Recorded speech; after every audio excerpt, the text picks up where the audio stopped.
조갑제 TV 시청자 여러분 안녕하십니까. 2020년 3월 12일 밤입니다. 김종인 씨는 아주 특이한 인물입니다. 언론이 상당히 이분을 축켜 세워주는데 그 실적은 아주 명암이 갈립니다. 이분이 가장 성과를 거둔 것은 대한민국에는 불리한, 즉 문재인 정권의 등장을 음모한 2016년 4월 총선의 일이죠. 그때 민주당 비상대책위원장 그리고 선거대책위원장을 하면서 나름대로 과감한 공천을 통해서 물갈이를 많이 했다. 이래가지고 민주당이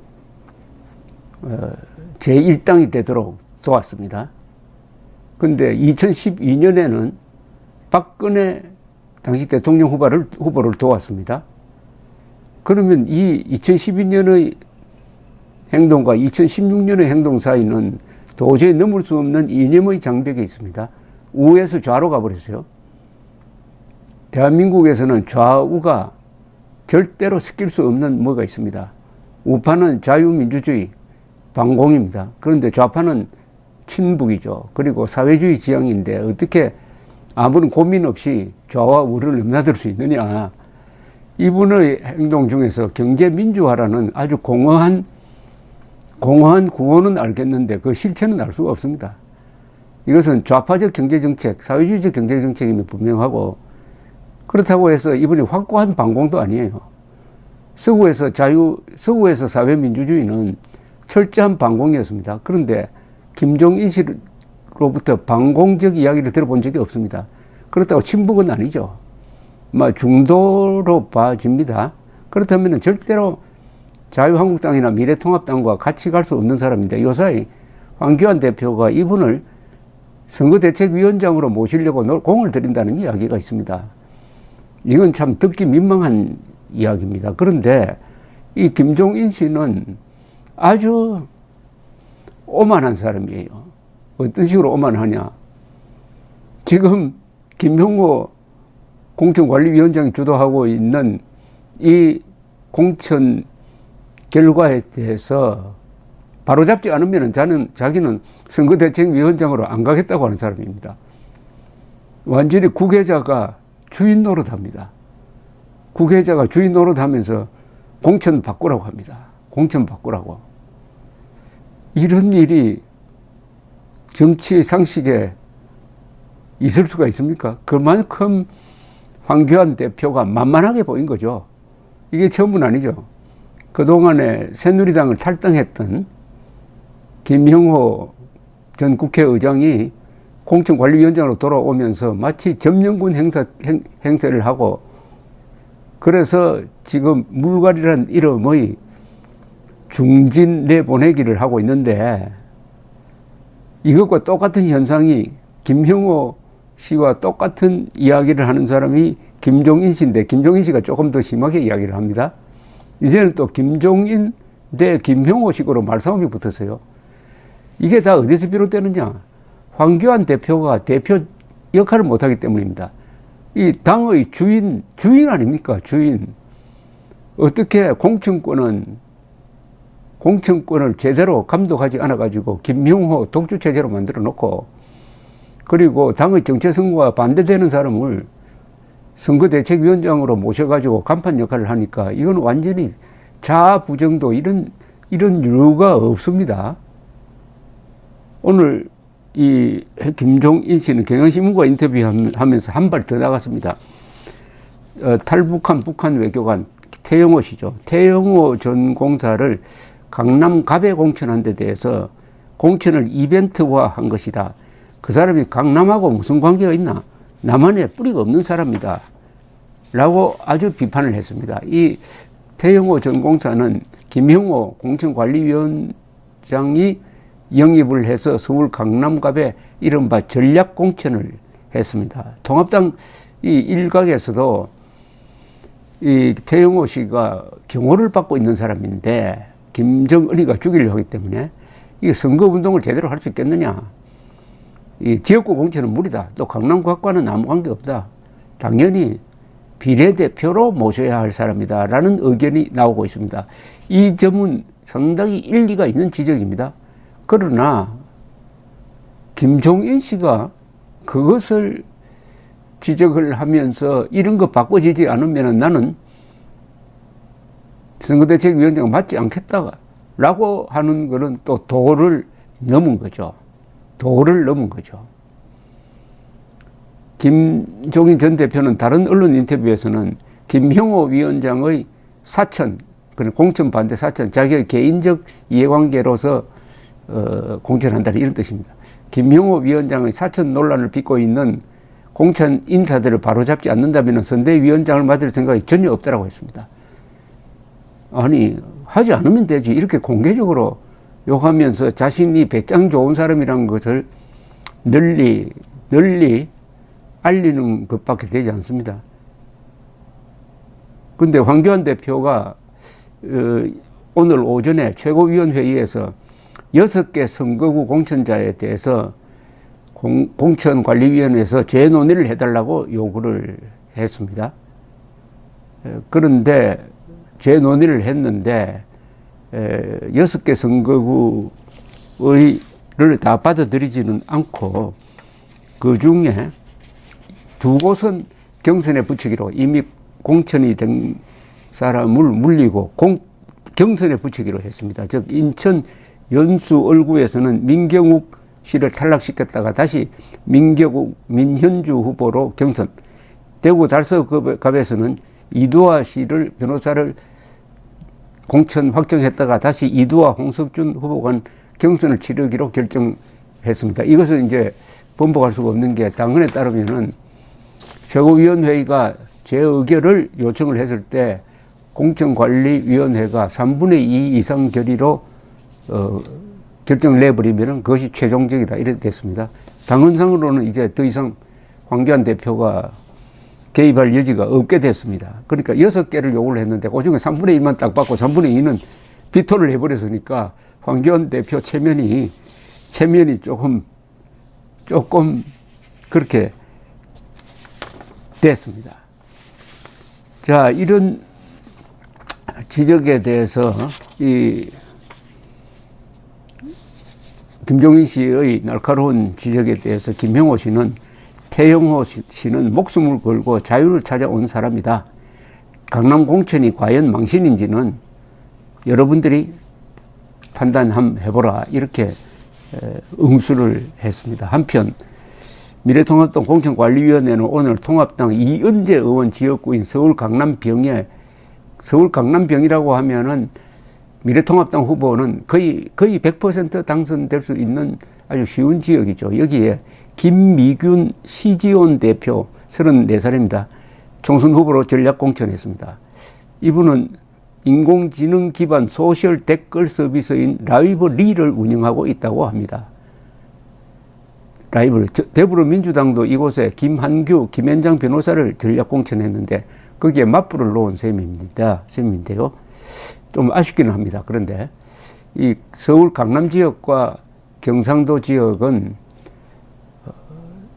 다소 이름이 알려져 있지 않더라도, 그리고 정치 프로로서의 경력이 약하더라도 잘 싸울 수 있는 사람, 좌익과 잘 싸울 수 있는 투쟁성이 있는 사람, 그리고 깨끗한 사람을 공천하는 게 맞습니다. 그런데 아무리 생각을 해도 인공지능 기반 소셜 댓글 서비스인 라이브리를 운영한 김미균 씨가 그런 시대 정신에 그런 나라가 필요로 한 그런 투사냐 하는 데 대해서는 저는 의문을 갖습니다.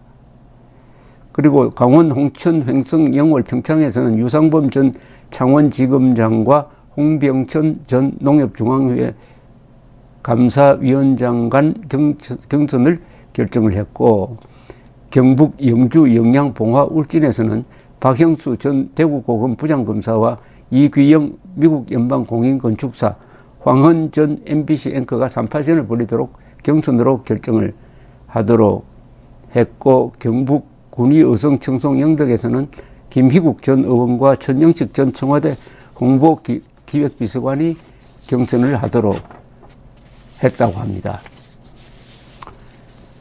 그리고 이 홍준표 전 자유한국당 대통령 후보 그리고 당대표인데 이분이 이틀 전에 황교안 대표에게 직접 물었습니다. 공천 배제한 걸 재논의해달라. 그런데 황교안 대표가 그걸 받아들이지 않았으니까 거부했죠. 그러니까 오늘 탈당을 해서 무소속으로 출마하겠다고 했습니다. 원래는 자기 고향인 밀양, 어령, 함안, 창녕 선거구에 공천을 신청했다가 험지 위험한 지역으로 출마를 해달라고 하니까 더불어민주당 김두관 전 경남지사가 출마하는 경남 양산을로 출마 지역을 옮겼지만은 이것도 받아들일 수 없다 해가지고 공천 탈락시켜버렸어요. 아니, 대통령 후보, 당대표를 지낸 사람을 이렇게 대접해도 됩니까, 이게? 보수정당이. 그러니까 황교안 대표에게 재논의를, 재부의를 요구를 했으나 거절당하자 오늘 탈당을 선언했습니다. 그러면 어디에서 출마하느냐 하면은 그래도 같은 당에서 얼굴을 맞대고 있었던 사람, 즉 현역 의원, 통합당의 현역 의원이 있는 곳은 내가 나갈 수 없다 해가지고 찾다가 보니까 이 어디를 찾았느냐 하면은 주호영 의원이 김부겸 의원과 붙기 위해서 자기의 지역구인 수성을을 버리고 다른 곳으로 갔습니다. 김부겸 의원 지역구로 갔으니까 수성을이 비어 있습니다. 즉 수성을에는 현역 의원이 없으니까 수성을에, 대구 수성을에 홍준표 대표가 무소속으로 출마할 모양입니다. 자, 이렇게 저렇게 해가지고 공천을 가지고 서로 이렇게 말이 본격적으로 나오기 시작을 했습니다. 공천의 전체 모습을 보면은 통합당은 물갈이 하는데 주력을 해가지고 한 40%의 현역 의원들을 지금 현재 밀어버렸는데 문제는 새로 들어오는 사람, 이 새로 들어오는 사람에 대해서 의구심이 많아요. 첫째는 이거는 김형호 씨와 무슨 개인적인 연분이 있는 사람 아니냐. 오히려 안철수, 유승민 계열이 우대를 받고 있는 것 아니냐. 등등 해가지고 말이 많은 가운데서 6개는 문제가 있다고 했더니 그 중에 2개만 받아들이고 4곳은 그냥 밀고 나가겠다. 이렇게 됐습니다. 역대 선거에서 보면 물갈이를 많이 한 쪽이 승리한 것은 사실이에요. 그러나 이번 더불어민주당과 통합당의 공천하는 모습이 다릅니다. 더불어민주당은 욕을 먹더라도 친문 세력, 청와대 출신들, 그리고 극자 운동권 출신들이 많이 공천을 받아가지고 당선되도록 해가지고 레임덕으로 들어갈 수밖에 없는 문재인을 끝까지 변호하겠다. 탄핵 사태를 막겠다는 의지를 확실하게 보여주고 있습니다. 결국 투쟁력을 더 강화하는 쪽으로 공천을 하고 있는가 하면은 김형호 씨는 투쟁력보다는 물갈이에 중점을 두고 있습니다. 물갈이 하다가 보니까 아주 이주영이라든지 김재원이라든지 지금 홍준표 같은 사람, 상당히 이 전투력이 있는 사람, 경험자가 배제되고 그 대신 들어오는 사람들이 아까 설명드렸지만은 무슨 IT 기업인이라든지 이런 식으로 태용호 공사 그리고 장기표 씨는 예외입니다. 그 2분은 아주 투쟁력이 있는 분이죠. 그런데 그보다 더 많은 사람들이 투쟁력이 의심되는 그리고 당선 가능성이 있느냐 의구심을 좀 가지게 하는 공천이 이루어져가지고 이것은 전투력을 강화하는 공천이 아니라 전투력을 더 약화시키는 공천이 되면은 설사 이런 식으로 해가지고 다수당이 된다 하더라도 과연 저 똘똘 뭉친 문재인 세력과 대결해서 이길 수 있느냐 하는 의구심을 갖게 한다. 이겁니다. 감사합니다.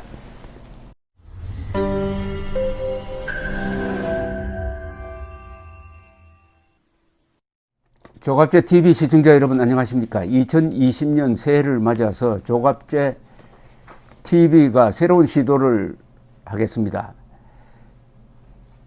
구글에서 제공하는 유튜브 채널 멤버십 제도입니다. 쉽게 말하면 조갑제 TV 회원 제도입니다.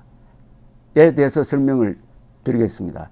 벌써 조갑제 TV 구독자가 35만 명을 넘어섰습니다. 아이슬란드 인구와 같게 되었으니까 앞으로 이 커뮤니티를 활성화하고 상방향 소통을 강화하기 위한 제도입니다. 구독 버튼 옆에 있는 가입 버튼을 눌러주시기 바랍니다. 이 채널 멤버십 제도는 유료입니다. 유료인데 등급을 세 등급으로 나누어서 특혜를 드리는데 구별이 있습니다. 조갑제 TV 첫째 친구, 월 12,000원 내시는 분들을 친구라고 부르기로 했습니다. 이분들에게는 회원 전용 동영상을 제공을 합니다. 별명을 조갑제가 답한다라고 했습니다. 논란이 되는 사실 등에 대해서 저에게 질문을 해주시면은 제가 성실하게 답을 하는 동영상입니다.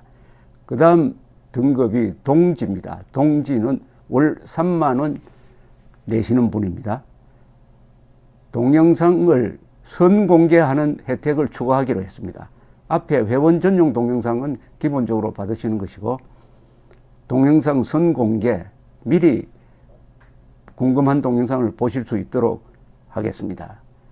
세 번째가 월 6만 원 내시는 분들을 전우라고 이름을 붙였습니다.